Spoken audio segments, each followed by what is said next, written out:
Considered buying a Xiaomi phone. It's a phone with, for starters, an absolutely ludicrous spec sheet, but also a price tag that hits a little lower than you might have expected. The box itself is pretty standard fare from the company. You've got black cardboard and holographic text, and the first thing you'll see inside is the phone.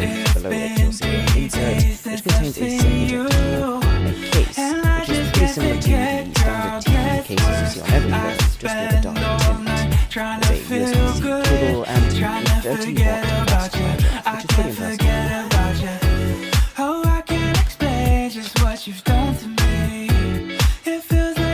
It's got a mammoth battery, a good 20% larger than most mainstream phones, but even more impressive, a penta-camera setup on the back, and probably the craziest part is that one of those cameras has a 108 megapixel. Should get a record-breaking camera, but I'll get feels good. It's a heavy phone encased in Gorilla Glass 5 and curved in a way that's very reminiscent of the Huawei P30 Pro released earlier this year. Both phones have almost identical button placement, even a similar chamfer at the top. And if this wasn't odd enough, the displays are identically sized 6.47-inch AMOLED panels, with even the exact same. With my usual grip using either hand, I'd be touching one of the cameras and completely blocking another one. Also, the sheer protrusion of this camera module means significantly used a Xiaomi phone, but new at the same time. For example, like other handsets from the company, you've got two main options for unlocking, an in-display fingerprint scanner and face unlock with the front camera. And neither are the fastest I've tried, but they work well enough. There's MIUI as usual, the software skin, although in this case we've got their brand new MIUI 11, and I think it's a big improvement. Visually, it's far cleaner. Xiaomi has removed a lot of the noise, extra UI elements that weren't needed, and the result is a really clean dark mode to save even more battery, and some really neat features like being able to play a standard video as your wallpaper, and improvements to the built-in productivity tools. Plus, a nice looking ambient display to let you know the time and battery percentage. The biggest break from past devices is this new pair of wide cameras. There's a main 108 megapixel wide angle, a 2x optical zoom camera, but what's really interesting here is that above this there's another zoom camera, this time at 5x. We'll see why in a minute. There's also an ultra-wide and finally a dedicated macro camera at the bottom for close-ups.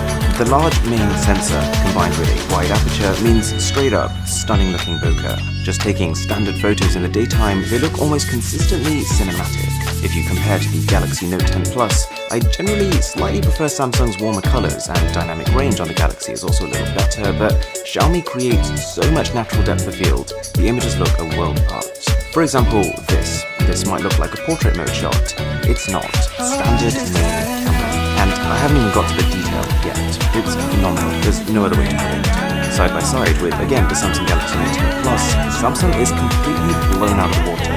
Even from a distance, Xiaomi can capture the texture of objects. If you ever wanted to print images out in large sizes, or you wanted the comfort of being able to crop into a photo later whilst keeping it sharp, this new phone completely kills it.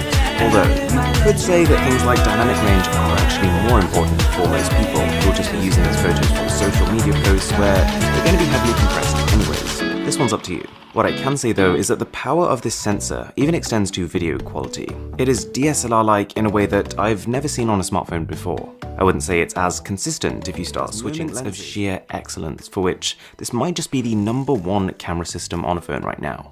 Add to this vlog mode, something which I went in assuming would be a gimmick, but actually speeds up the process of making genuinely high quality, short, shareable content, with none of the hassle of editing.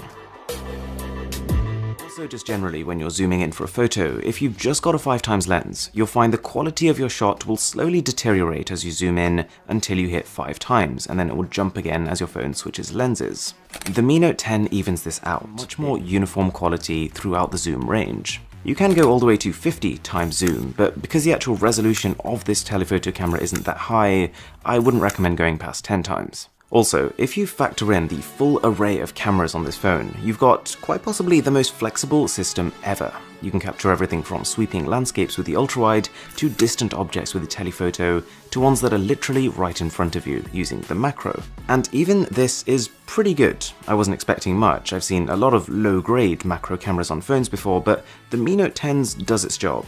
And finally, even at night, incredible. It doesn't brighten an image as much as, say, Huawei's flagship, but in a way this makes it more natural, and the detail capture combined with 30-watt fast charging reminds me of how I felt about the Huawei Mate 30 Pro, all but forgetting that battery was ever an issue. We've seen a whole breed of cut-price smartphones that try to do everything. The absolute best specifications, pretty much all-wise. It's a single bottom-firing speaker, good quality considering, but still not close to the experience of a dual speaker. The vibration motor and the haptics are noticeably average, and even the performance is not the best you can get for the money. It's powered by 6 gigs of RAM and the Snapdragon 730G chip, and to put it simply, if you put that side by side with the current flagship 855 Plus chip, it does hang every now and again, and there's a significant processing time after taking photos, not to mention the phone has to reload when you zoom into them, although this in part will be because of mid-range chip and it performs like an upper mid-range chip. You'll get smooth frame rates on most top games right now, but you'll just have to dial down a few settings. It also got pretty hot in my testing to see a phone at this price actually being the best at anything, but I can genuinely say that this camera in some scenarios is the kinky, but I'd take that any day for endurance like this. It's just not the most well-rounded phone, with noticeable sacrifices in performance. My Galaxy S10 5G, and the Mi Note 10 is maybe the closest.